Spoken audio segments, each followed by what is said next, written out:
Welcome, everybody. Thank you so much for coming. We have a very special event tonight.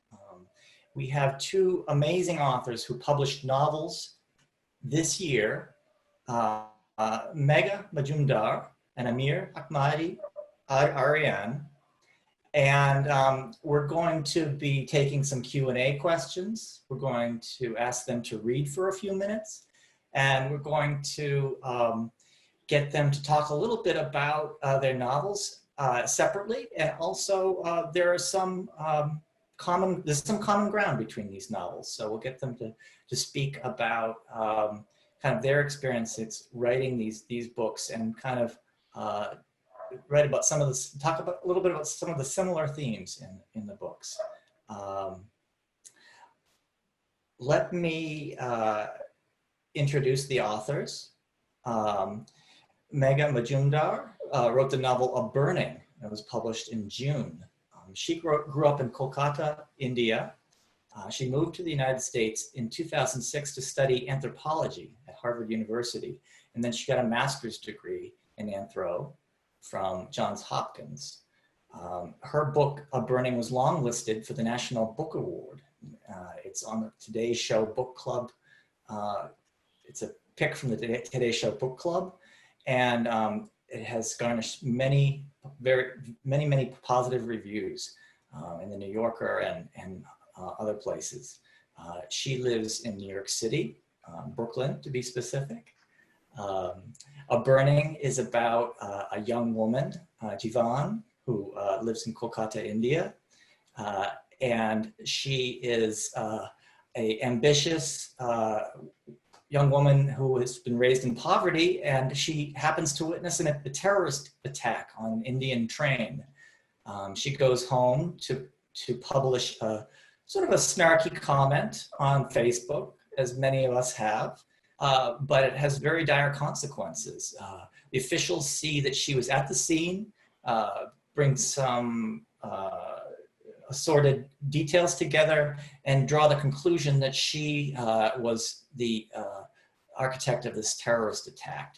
And she spends her time in a prison in Kolkata in the novel. And many very vivid characters are brought to light throughout the novel, and especially her kind of coterie that she lives with in the prison. Amir Ahmadi Arian, his novel is Then the Fish Swallowed Him, which is, the title is a little bit of a nod to Jonah and the whale, because we get to experience the harsh and very vivid life of a prisoner day to day in one of Iran's most notorious prisons. And Amir started his career as a journalist. He has translated from English to Persian the novels of E.L. Doctorow, Paul Auster, P.D. James, Cormac McCarthy, some very, very interesting picks to have translated some of my favorite books. Amir left Iran in 2011 to get a PhD in comparative lit from the University of Queensland in Australia. And he earned an MFA in creative writing from NYU. He's currently also living in New York City. And his book, Then the Fish Swallowed Him, the debut, the book that came out in March from HarperCollins, is about a bus driver, also a working class person who was in the wrong place at the wrong time. Eunice, which is sort of a name that is derived from Jonah. This character is very curious, a very attractive character, because he's intellectually curious. He's curious about class struggle. The novel takes place in the 1990s with high suspicion from the government of anybody who is causing trouble. He is at the site of a union strike and is trying to get change for the bus driver industry. And some of the violence that happens during the union strike is pinned on him, and he is considered the leader of the strike, even though he just joined it. And a number of strands are brought together by political officials to pin it on him and kind of find a scapegoat. And he winds up in this terrible prison. I wonder if, Megha, would you start with a short reading from A Burning? Is there a favorite passage that you could read? Sure. Well, thank you so much, Bob, for that very generous introduction. And hi, everybody who's watching. I'll just read for maybe 2 minutes from A Burning. And I think I will read from the beginning. "You smell like smoke," my mother said to me. So I rubbed an oval of soap in my hair and poured a whole bucket of water on myself before a neighbor complained that I was wasting the morning supply. There was a curfew that day. On the main street, a police jeep would creep by every half hour. Daily wage laborers, compelled to work, would come home with arms raised to show they had no weapons. In bed, my wet hair spread on the pillow, I picked up my new phone, screen guard still attached, purchased with my own salary. On Facebook, there was only one conversation. These terrorists attacked the wrong neighborhood. The more I scrolled, the more Facebook unrolled. The night before, I had been at the railway station, no more than a 15-minute walk from my house. I ought to have seen the men who stole up to the open windows and threw flaming torches into the halted train. But all I saw were carriages burning, their doors locked from the outside and dangerously hot. The fire spread to huts bordering the station, smoke filling the chests of those who lived there. More than 100 people died. The government promised compensation to the families of the dead, 80,000 rupees, which, well, the government promises many things.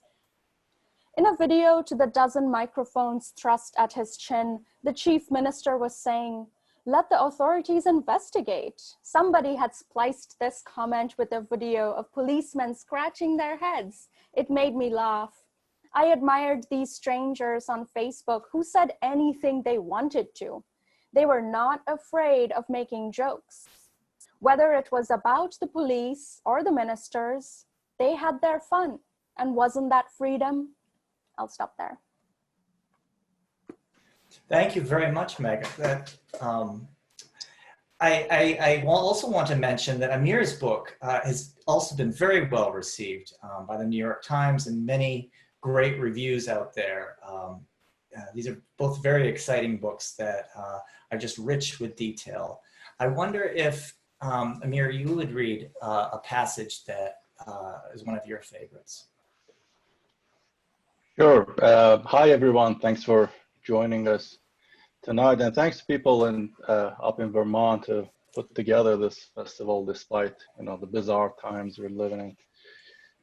So I read a couple of pages from the middle of the book. So about like 2/3 of the book, is set in prison, and about half of it, is in solitary confinement.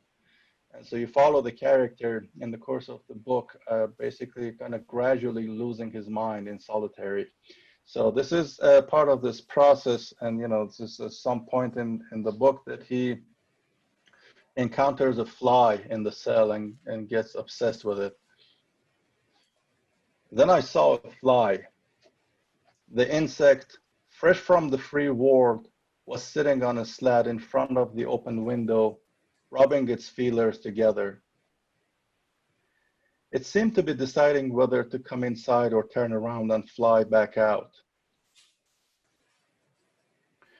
Its body made a dot on the narrow strip of light between the window slats. The position of its back shadow created the illusion that the edges of the slats bent in towards themselves and made the fly look bigger than it really was. It eventually made up its mind and launched itself into the cell. It maneuvered around briefly, took note of the walls and the ceiling, and alighted back on the slat.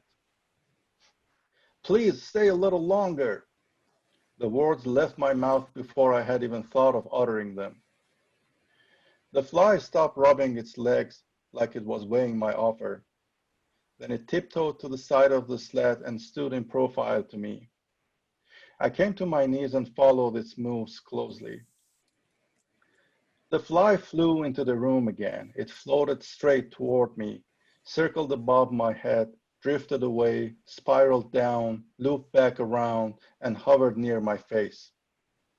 I closed my eyes and listened with pleasure to its delicate, ear-stroking buzz. Then the fly approached the window, but pulled back quickly. It made another turn around the cell and paused over the toilet bowl, carved out short circles in the air, lowered altitude as meticulously as a helicopter carrying wounded soldiers, and landed on the vomit smear. It jabbed its proboscis into the dry vomit and began to feast. When it had eaten its fill, the fly tore its body off the toilet and took another pass around the cell. It approached the slats 3 times, pulled away at the last second, and returned to hover over my head. It then sped up and zigzagged, swooped down, and landed on my arm. Goosebumps rose up on my skin under its feet. It tiptoed around up to my elbow and back to the middle of my arm and paused there. I watched it with admiration. It seemed like a perfect machine. Even the coloring was beautiful, with its gradual change from black to gray. Its body was tiny and frail, and about a quarter of it supported the disproportionately large compound eyes that captured the world in 1,000 simultaneous discrete images. Its feelers settled on my skin and robbed one another at a carefully calculated frequency, gathering data, or perhaps just enjoying the company of the only other living organism in the cell. Okay, I'll leave it at that. Thank you. Thank you very much. It was chilling to follow Eunice into prison, and because you really do a close read of that moment-to-moment experience of the absolute bureaucracy and very boring nature of the intake, and the realization that you're stuck in this room. He closes his eyes and he's hesitant to touch the edges of his future room for a long time. And I guess everybody's wondered, what is it like to be incarcerated? And I think you really bring that out. So it made me think a lot about that. Both books are about very specific places, very specific details, very specific people, but there are universal themes that come out for the reader, very satisfying themes once you get really involved in these novels. Megha, I wanted to ask you about the way that you explore kind of corruption in A Burning. There's a character who's the former teacher of the accused, who we see his arc from somebody who's sort of has a neutral moral bearing to somebody who realizes they could strive to better themselves through political opportunism. Amir, as an aside, I just remembered, that's not the same fly that was on Mike Pence's head, is it? I don't know, maybe, I don't know. Hold on. Yeah. Sorry. So anyway, the way that Javon gets caught in this kind of web of other people's ambitions and in this political movement really intrigued me. What kind of things were you thinking about and kind of trying to explore? So before I get to that, I just noticed somebody in the chat saying, can you please tell us the names of the books being discussed. So Amir, if you want to hold up yours, if you Yeah, have it that's right right. there. Yeah, for people who kind of joined us. So Yeah, this is, go ahead. yeah, so this is the cover called Then the Fish Swallowed Him. Yeah, that's it. And the other book we're talking about is called Burning. I know it's probably hard to read because the font is Because switched. burning, yeah. Yeah, but it's a burning. And then Amir's book is Then the Fish Swallowed Him. So this book is, you know, it came out of a place of watching the rise of right-wing extremism, reading the news, paying attention to what was happening and what was changing in India, and wondering, how do ordinary people move forward through this? You know, I was already thinking about a society where people feel challenged by the institutions around them. You know, they do not feel supported by the systems around them. So there are already these everyday challenges, and then that's kind of compounded in this situation. So I wanted to write about these three people, you know, including the main character whom you spoke about, Bob Jeevan, who is a young woman who, you know, all she wants is to rise to the middle class, keep her job at a mall, enjoy her new smartphone, but she gets in trouble for this comment that she makes on Facebook challenging the government. And then her teacher, who, you know, is a very ordinary school teacher who feels that he's not really getting the kind of, he's not really having the kind of impact on society that he might have hoped for in his role as a teacher. You know, his students kind of disdain him and don't take his classes seriously. And he becomes involved in the workings of this right-wing political party. He's not, you know, he's not evil. He's just an ordinary guy who sees a chance to rise. And if that involves crushing somebody else, well, that's the kind of moral choice that I think this society forces him to make. And then the third strand of the book is a character called Lovely, who lives on the very margins of society and chases this big dream of becoming a movie star. So she goes to these weekly kind of amateur acting classes. So the book is all about, well, you know, there's corruption, there's the rise of this hatred-filled ideology of who belongs and who doesn't belong. But through all of that, how do people chase their ambitions? How do they hold on to their spirit and their humor? And we should add that the political party that the teacher belongs to is a populist movement of national pride and kind of flexing strength, and sort of it's kind of in that circumstance that Jivan is accused, and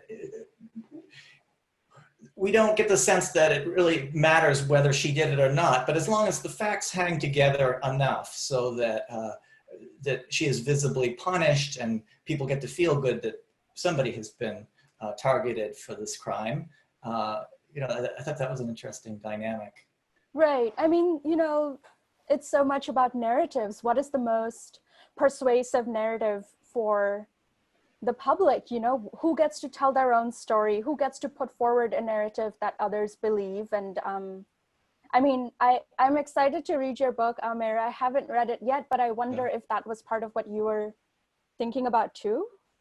Yeah, absolutely. It's about scapegoating, you know, which is like a main theme in your novel as well. You know that so you got a government that they, you know, lots of times they just mess up. It's not even like based on a political agenda or a thought through at all. They just mess up, but they don't want to, you know, own it. So they scapegoat somebody, you know, like a person or a group or whatever, and find someone who kind of fits the narrative that they're concocting.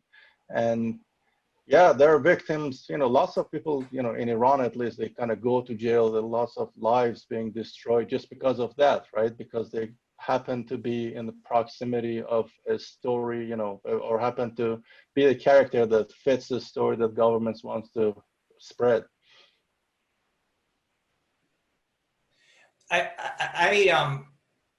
As someone who has never delved, has grown up hearing about late 1970s Iran and the transition between the Shah and Khomeini, and then in the history since, and certainly heard it from a biased lens in the United States. I loved reading a modern novel about this time. The novel takes place in the 1990s, solidly in the Islamic State era, but has the flashback with the father in the late 1970s, and a bunch of political discussions between the father and his brother that really brought that about. That's a nice, colorful opportunity to kind of discuss that history. Yeah, absolutely. Yeah, as you say, this is a very kind of black and white sort of story of the history of Iran over the last 40, 50 years. Obviously because, Iran and the US have been it's been pretty tense for decades now. So there's really not a lot of room for complexity and kind of sophistication. So just by these like little flashbacks to the world before the revolution, yeah, there wasn't like a little opportunity to kind of complicate that simplified narrative and to show, that, yeah, it was not like an oil paradise that everybody think it was. Yeah.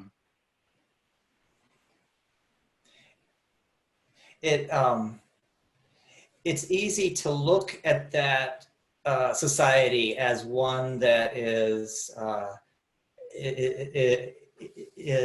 very harsh on free speech, and you could get in trouble at a moment's notice, but not so different from any society these days. And our bus driver is intellectually curious and is part of a book group where he's reading, Foucault and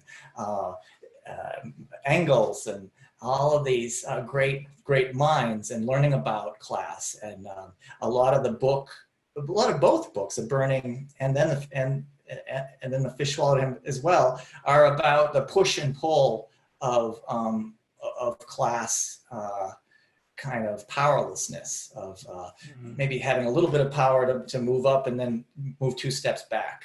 And so I wonder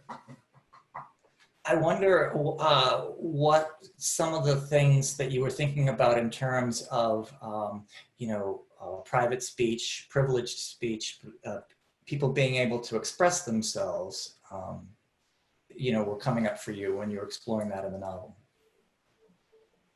Are you asking me? Oh, sure, yeah. Yes. Yeah, so, that's another kind of widespread narrative about Iran. And the word Iran is basically synonymous with oppression, right? Every time that word comes up, this is where the mind goes, especially in the minds of people in the West. So, but there is a resistance to that oppression too. The oppression is definitely there. But Iran is a very kind of dynamic, sort of politically, vivid and active society. And the resistance to that oppression is quite impressive, and it's kind of across the board. You can see it in every sector of that society. And one of the kind of least known elements of that resistance is the workers' union. This is a story that's not even known inside Iran, let alone, outside. So that was partially the reason that I kind of focused on that. And the history of the workers' union in Iran is a really, as I said, it's an impressive one. I mean, it's something to be really proud of from the dawn of the 20th century to this day. And over the last couple of decades, especially, like the bus drivers' union were being, like in kind of the foreground of that struggle. They've been kind of taking on a lot of those challenges. And so, yeah, kind of the first chapter of this book is actually based on a real event. It was a bus service union strike in a bus terminal in the west of Tehran, and it turned violent. A lot of folks were arrested and taken to jail. And so I lived not far from that terminal at the time, and so that's how I got like the inspiration for this story. But you know, I didn't really make up that much actually. Yeah, this idea of like bus drivers sitting around and reading like Marx and Foucault, and it actually happened. It's real. Like, I heard it from a guy who was like a union leader. That's yeah, that's like a false dichotomy, right, between people who do manual labor and the kind of intellectual work. And yeah, a lot of the bus drivers that are members of that union are much well read than, you know, a lot of the writers that I know. So yeah. Well, that makes me wonder for both of you, and maybe we could start with Megha. Well, what's it like to write about a place that you grew up in? I think there were such moments of joy because, you know, I knew that something that I really wanted to have in the book was this particular sense of humor and great intelligence that that I grew up seeing in people around me. You know, people who are dealing with systems that don't really work. You know, they have to make do. They have to figure out ways to be inventive and get things done. And I think that kind of intelligence and humor, I really wanted to have that in the pages of the book. So that was as much what I was going for as, you know, the more kind of physical descriptions of the neighborhoods that I wanted to write about. And, you know, just elements like, you know, 5 people squeezing into a seat meant for 3 on a train, or, you know, the fruit seller, the guava seller at the end of your street who you have a relationship with, you know, and it goes beyond the transaction of buying fruit, but you have this kind of joking, teasing relationship with this person who works at the end of your street. So that kind of texture was really important to me, and it was really fun being in that space. It seemed that way. Amir, how about you? Were you able to reframe or think see the place you grew up in a different way? Yeah, I trying to remember who was the writer who said that. I'm going to quote somebody, but I'm not sure if I'm getting it right. But I think it was Thomas Bernhardt, and he was asked why all of your stories are set in Austria, and he said everything I hate is here. So that's yeah, I can give you a similar answer about why I set things in Tehran or in Iran in general. But you need like a really kind of degree of passion if you for a setting, you know, for a place. If you want to kind of write about it, you know, be it like love or hate or anything. Yeah, yeah, there's like there needs to be like a degree of emotional kind of connection to that place. Yeah, so yeah, I actually everything I've written so far is set in Iran. I haven't really tried anywhere else yet, so we'll see in the future. I think yeah, there is a lot of kind of opportunity for hatred around wherever you live now. So yeah, maybe you can move the setting.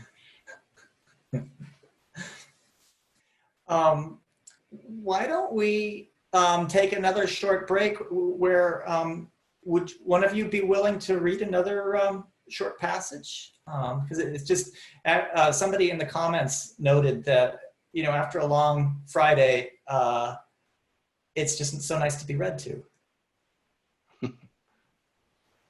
So Amir, would you pick a short passage? Oh, sure. I can just read the opening of the book.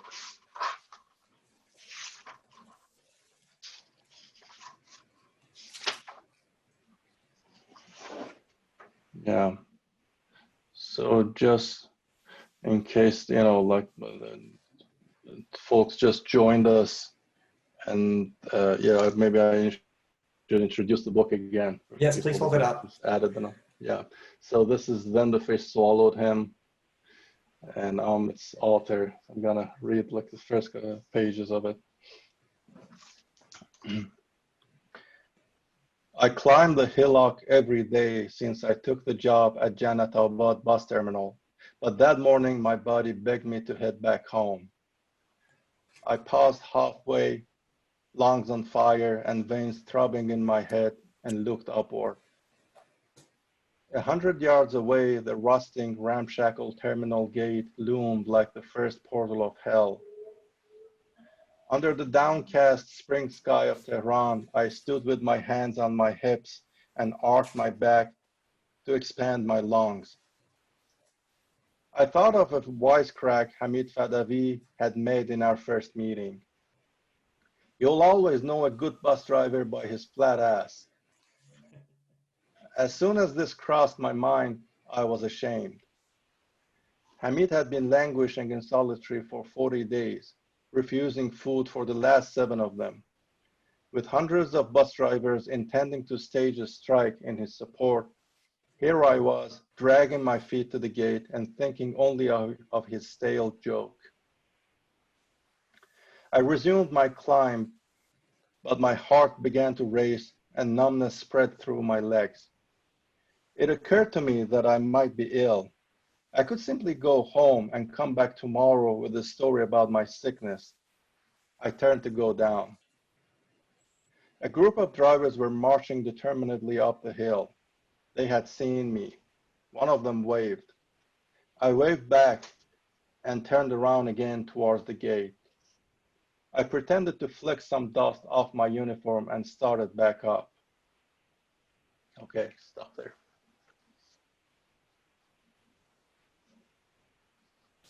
Great, thank you very much.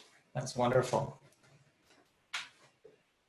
Megha, would you read a short passage, or do you feel like it, or do you want to take more questions? I'm happy to do whichever. I was actually going to take a second because I know we only have a few minutes left. I was going to recommend a couple books in case that would great. Yes, be interesting please. to people, and I gathered them and brought them with me. So because it's spooky season, I really loved this book called Ruthie Fear by Maxim Loskotov. It's a novel about a young woman in Montana who sees this kind of creepy headless creature. And from there, it unfurls into this story, which is about the environment, about pollution, about class. It was a really, really absorbing novel. I loved it. And then for short story readers, A House is a Body by Shruti Swami. This is a collection of short stories, which I really loved. Incredibly sophisticated, you know, the kind of short stories where after you read each one, you have to sit with it and be in that space. That's the kind of stories that are in here. And finally, my last book that I want to shout out is actually one that just arrived that I'm very excited about. It's a climate change anthology called All We Can Save, and it's all, I think, essays and poetry and art by women, and I'm very excited to read this. So yeah, I don't know, Amir, if you wanted to do a couple recs. Yeah, it never occurred to me that to take this opportunity to Yeah, I do don't want that. to put you on the spot, but I would love to hear what you're reading. But what I'm reading right now is actually it's called The Missionaries by Phil Cly. It's an Iraq War novel, and I read a lot of Iraq War novels because I spent some time there during the war, and so this is I think this is probably by far the best book I've read so far. I'm so excited to read that book. Yeah, it's such an excellent book, and it's kind of, because it's partially set in Colombia, and it's like an idea that has never been addressed before, like the, U.S. intelligence people, or the military who go to Iraq, when they come back home, they actually, they take that kind of experience to other countries that U.S. is not seemingly in war with, right? And so there's like a connection between like Iraq and Latin America that I'd never thought of. But it's such a well-written, well-structured novel. I'm really enjoying it. Great shout out. Thank you very much.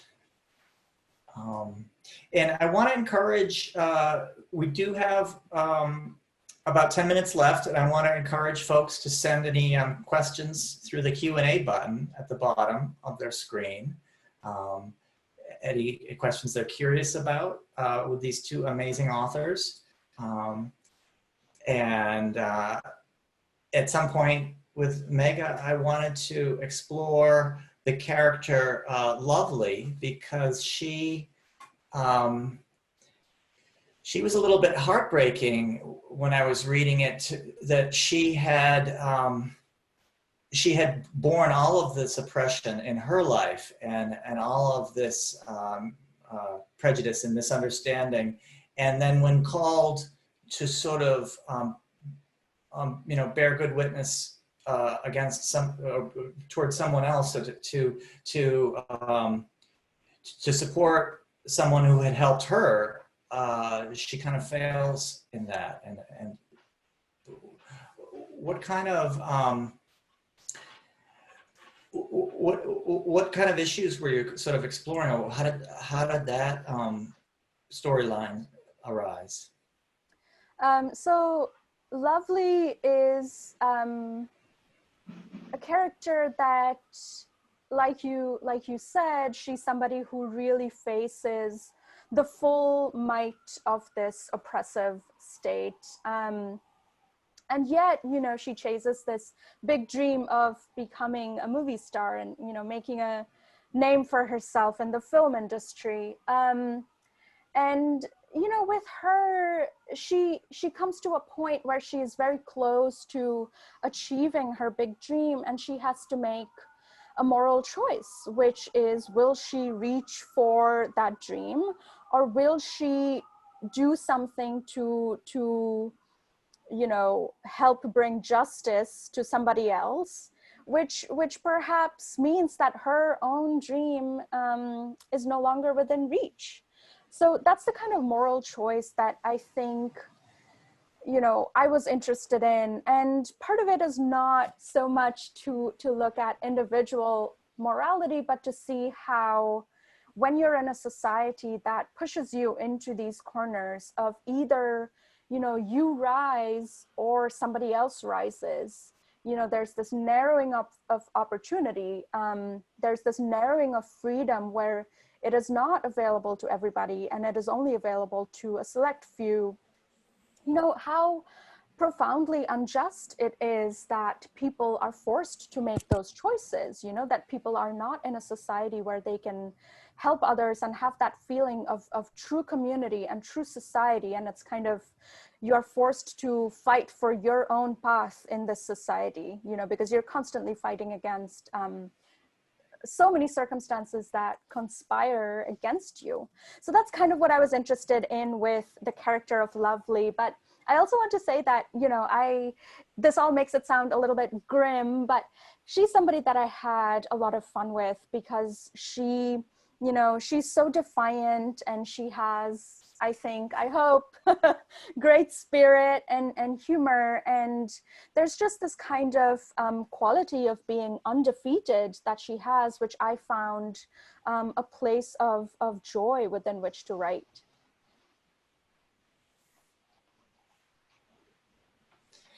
Now, looking at some of the comments, the questions that came in from some of the audience,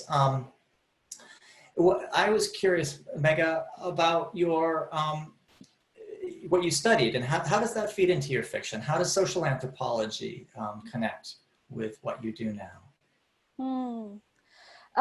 That's a great question. I studied anthropology, in undergrad and grad school, and I think why I love anthropology is it is all about listening to other people's stories. If you're doing field work as an anthropologist, you're going into these communities, you are listening for surprise, you are listening for complexity.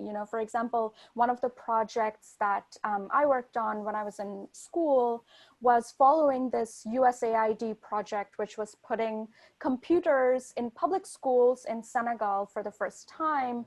And I was looking at how students and teachers were taking up these computers and using them. And so you're always listening for what you're not expecting. You know, you're hoping that people tell you what is their truth.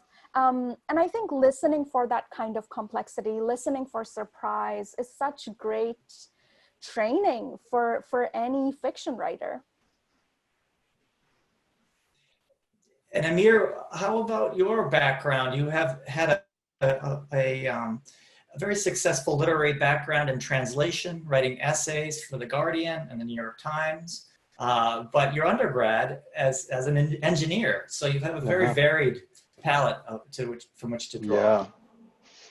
Yeah, it's kind of an Iranian thing, you know. We grow up, you kind of want to be a poet, but your parents push you into studying engineering or medicine or law, but then you do it and you realize that it's not for you, so you kind of try to find your own sort of passion. So yeah, that's what happened to me as well. I was never really interested in engineering per se, but because I could never conceive of a life as a writer back then, and I thought by kind of being an engineer I could have a day job to make ends meet and write on the side. But yeah, like things change a lot along the way. It's a long time ago, it's like 20 years ago I'm talking about now. So yeah, I worked as an engineer for about 3 months in my life after graduation. So that's the extent of my experience and knowledge there. Yeah, but then I started kind of in Iran. I worked as a journalist, as a fiction writer. The thing is, those lines are very blurred, not just in Iran, in like the Middle East and in many parts of the world. This strict division of labor that you have in sort of Anglo culture between like a journalist and a fiction writer and a playwright. And yeah, if you start writing in Iran, you're kind of expected to write everything from newspaper columns to short stories, to novels, to play. You can't really walk around and say, I don't know, I'm just a novelist, I don't write columns. That sounds kind of obnoxious even. So yeah, I started doing all of those. Then I got really involved in politics as well.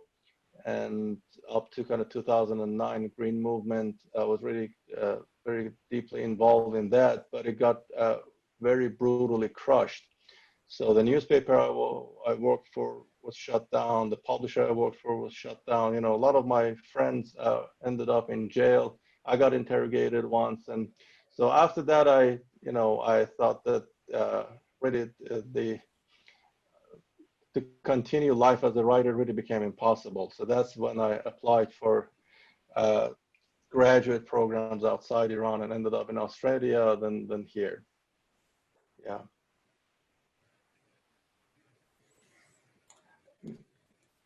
Megha, we have a question from Gordon. He says, Ms. Majumdar, how do you see this book in the context of Indian writers who push back against the BJP?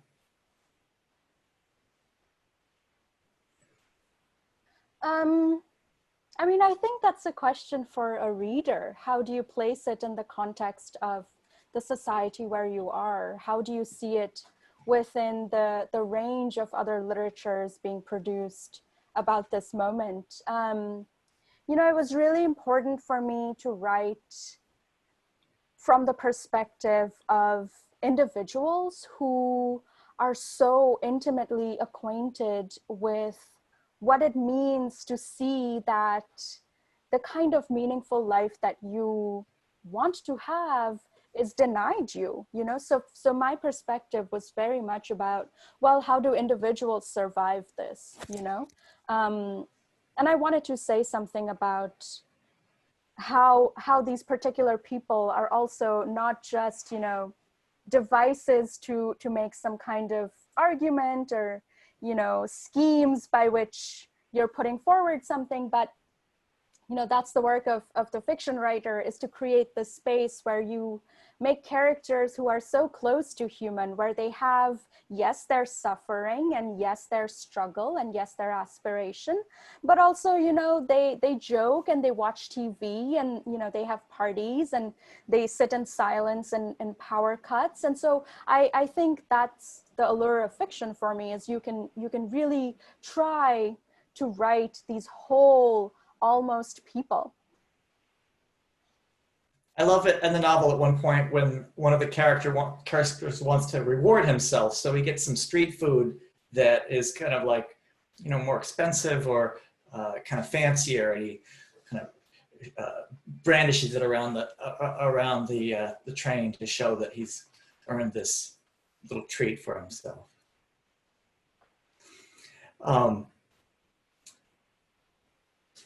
Let's see if there are other questions from folks. We're getting close to time.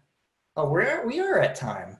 So what I would like to ask you to do as a closing gesture is to hold up your books once again, read the titles, and it'll be my job to tell people to go out and buy them and keep coming to the Lit Fest events this weekend. Thank you so much for coming.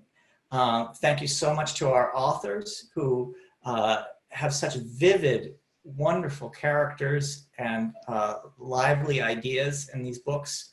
And I want to leave it with them. Do you want to go, Amir? Go, you go first. Okay. So the book that we were talking about that I wrote is called A Burning. And yeah, it's a novel. It's called A Burning. Yeah, and this is called Then the Fish Swallowed Him. It's actually a line from the Quran to kind of add something at least to what I said before. Yeah, it's a line from the Quran, from the story of Jonah in English, Yunus in the Quran. And yeah, that's about it. Well, thank you very much.